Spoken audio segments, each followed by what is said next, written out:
going on, Grandma family? It's your man Grandma J here, coming at y'all with this video. Today is October 26, 2020, and I am in Michigan right now, parked. I have a load that picks up tonight at 8 p.m. Unfortunate for me. I did try to call to see if I could get loaded early, but I got told a big NO, so it was worth a try.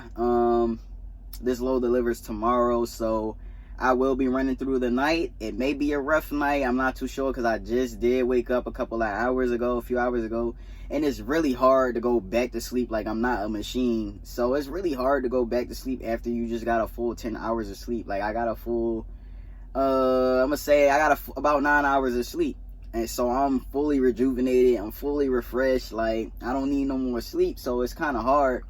So in a few, I will try to force myself to go back to sleep, to at least get like an hour or two before I have to leave to go pick up the load, so that I won't be super tired, but I doubt it happening. So yeah, it's going to be one of those days. But I did also want to say I have been going for a while. I know there's no reason why I haven't made any videos. I'm not trying to hide anything or nothing like that. It's just when I made my channel, I made it to share my trucking journey and to also share my life, my experiences, the lessons I learned, my mistakes, just my life period, and a big part of my trucking journey, just so that I could look back on it and see where I started and where I'm at now and stuff like that, and also share that with y'all. So I didn't really make my channel to be real big on YouTube, to be a YouTube celebrity, or to be famous off of it or anything like that. So just bear with me. Bear with what I do post.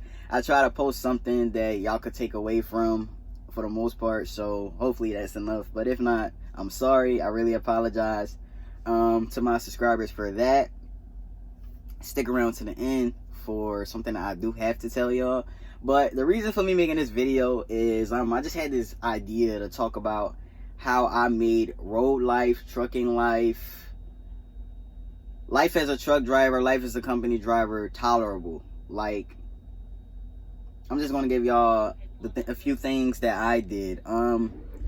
Something that I didn't do in the beginning, it's not any special order or nothing like that, but something I didn't do in the beginning that I wish that I had done when I first started my journey was, I wish that I had taken a lot more time to learn something. Like, currently I've been watching videos and researching stuff on investing into the stock market, to be exact. Just to learn more about investing so that I can create more streams of income for myself and stuff like that. But you don't have to pick investing or anything, but find something to do with your time that will help you be more productive. Like, I don't want to say I wasn't productive. Like, I was productive as a driver, but mentally, like, I wasn't. Like, back then, I wasn't looking up, learning nothing. I didn't have a subscription to something like Audible to listen to books while I was driving. What I was doing, watching trucking YouTube, listening to trucking YouTube videos, watching trucking YouTube videos on Hulu, Netflix, on YouTube, on drama channels, just filling my mind with nonsense. And I find that I'm more at ease when I'm doing something more productive with my time while I'm driving, whether it be listening to an ebook or learning, like I said, learning about investing in stocks, or you can learn about investing in rental properties. Like, anything that can help you grow outside of trucking. You can a lot of that you can learn while you're on a truck during the time that you're driving or when you're not driving. So that's one thing I can say.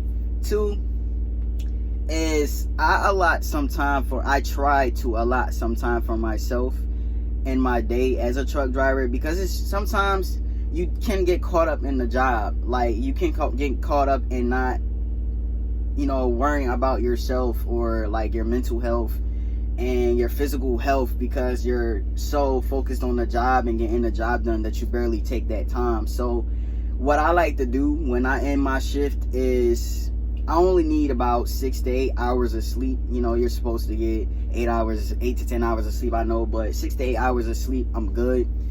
Once I shut down for the day, I sit here for about 30 minutes in my seat. I just sit here. I look out my window, whatever. I just sit here for like 30 minutes. Just take a breather from the day. And then once I hop in the back, I tell myself that I will not concern myself with anything to do with the job. I don't care about what time to load. I'm not thinking about what time to load pick up. None of that. I just take time to myself. If I park in a truck stop for the day, I go in there. If I gotta pay for a shower, I'll pay for a shower. I'll take a shower. Just me time.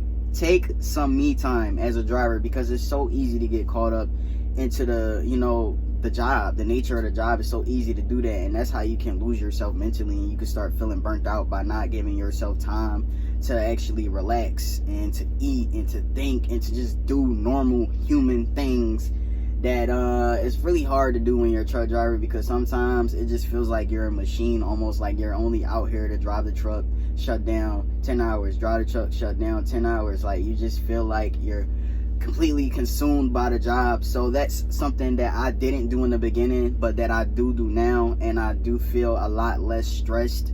Another thing is, when you choose to come into the industry, choose something that suits you, not something that suits the next man, not something that suits the biggest you trucking YouTuber, or not. Like, pick something that suits you.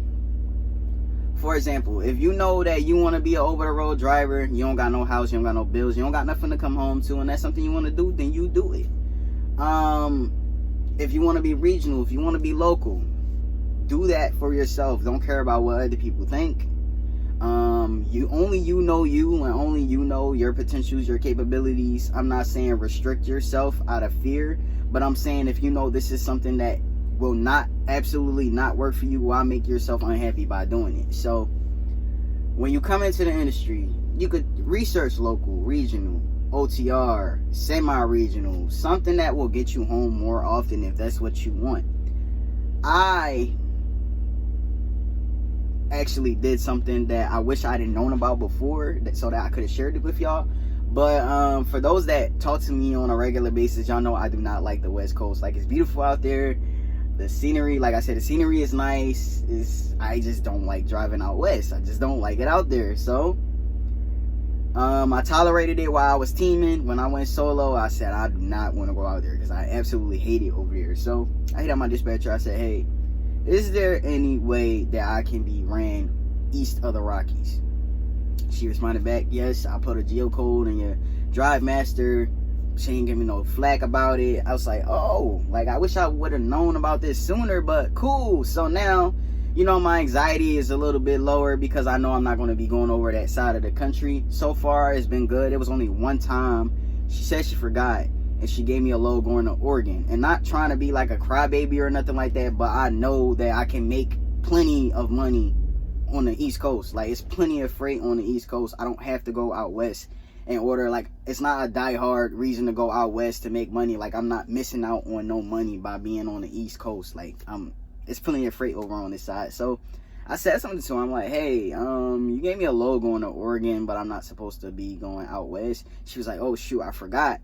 She was like, you could just grab the load, drop it off at the Colorado terminal, and then we'll get you loaded back east. I said, all right, cool. So I dropped the load off at the Colorado terminal, and it was no big deal. Like, she didn't act funny towards me. She still was giving me loads. She wasn't being petty, like how some people might experience their dispatchers being petty for them not wanting to do something or anything like that. And this is coming from me as a company. I'm a company driver. I'm not a lease operator. I'm a company driver. I don't have no special pull or nothing like that. Like, just voice like what you feel. Not saying to go and be super particular, like only run me in the southeast, because it's not gonna work in your favor. Like, so I felt, that's what I felt, and I was like, the only thing she could say is no or yes. So I was like, it don't hurt to ask, and I asked, and I got what I wanted. So that's what's been keeping me happy, So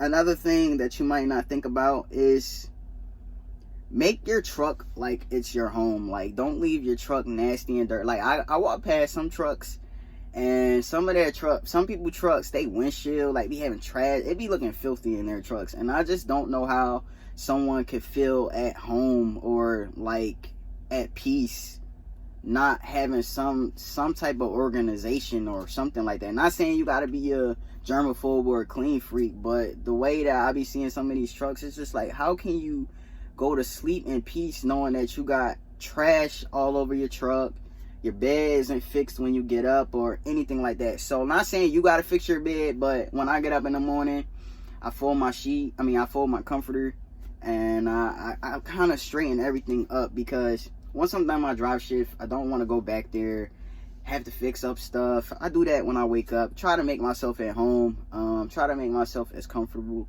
as possible. Another thing is, when I feel overwhelmed with other people contacting me with their issues or anything like that, I take time to myself. Like, I might steer clear of certain energy. I might change the conversation if it's going to a negative one, or it's just certain, like, you know yourself, you know what your energy is that day, and you know what you feel like. And if you don't feel like being bothered with opposite energy, then just speak up on it. Like, I stay in contact with, I have a few friends and some family. I stay in contact with people, but for the most part, I don't really talk to anyone. Like, it's just how my day ends up going, and that definitely does help me a lot, because then you're not surrounded by what other people are doing, and you could kind of have no white noise and able to think for yourself. And you know, sometimes people can make you feel bad for a situation around. Like, for example, I was in an Uber ride, and I was talking to the Uber driver because she picked me up from my truck, and she was asking me questions, and like, she was just like, oh, like, trucking life just seems like it might suck being away from your family. And she was just saying a lot of things that a lot of people that aren't truck drivers don't realize is rude to say to people that are truck drivers, because obviously we know that we don't have the luxury over the road and regional. We don't have the luxury to be around our family 24/7, to wash up in our own tubs, to sleep in our own beds, to see our kids, our friends and family on a regular. And sometimes people that aren't truck drivers don't realize when they say things like that, it is really rude. And like, it could put you in a bad space, especially if that's not something you're thinking about. And we all know as truck drivers, like, it just take that one trigger and you might be fine, but it just take that one trigger and now you're just like, damn. But as always, come around, Grind Certified, and join the Grind family by subscribing, y'all. And the big announcement is I am on my way out of the door. My last day here is November 10th, 2020. I did put in a 3-week notice, to be exact. The reason why I'm leaving is nothing personal against Prime. I swear it's nothing personal against Prime. I've loved my experience here. I've made some decent money, got some decent miles, got better home time this year out of all the time I've been here. It's nothing personal. It's just, nothing personal with Prime. It's just me personally, what I see for myself. And I'm just trying to put myself in a position to where I can seek out other opportunities, and as well as get some more experiences. Like, my CDL is clean, no incidents, no accidents. I only have like one thing on my MVR, and it's not something that would keep me from getting jobs. I have all my endorsements. I do have to get a new TWIC card because I did accidentally throw it in the trash. So I want to try out something new. And like I said, I love to hear, don't let my decision discourage you from coming to Prime, because like I said, I will always come back to Prime if there was something I wanted to do. But right now, while I'm thinking about it, I'm not coming back. I'm not going to say never, but I don't have a reason to come back here. It's just time to go. So if you still want to come here to Prime, and while my knowledge is still refreshed on what's going on currently, go ahead and ask me questions. Feel free to comment below. I know I'm probably going to get some people unsubscribing, some dislikes. I don't care about that. I'm always here, y'all. Follow me on Instagram _GrandmaJ_. And like I said, become Grandma Certified by hitting the bell. Join the Grandma family by subscribing. I will try to make another video talking more about this quitting situation here. But it's nothing too much to talk about. Like, it's nothing big to talk about. I'll see y'all later.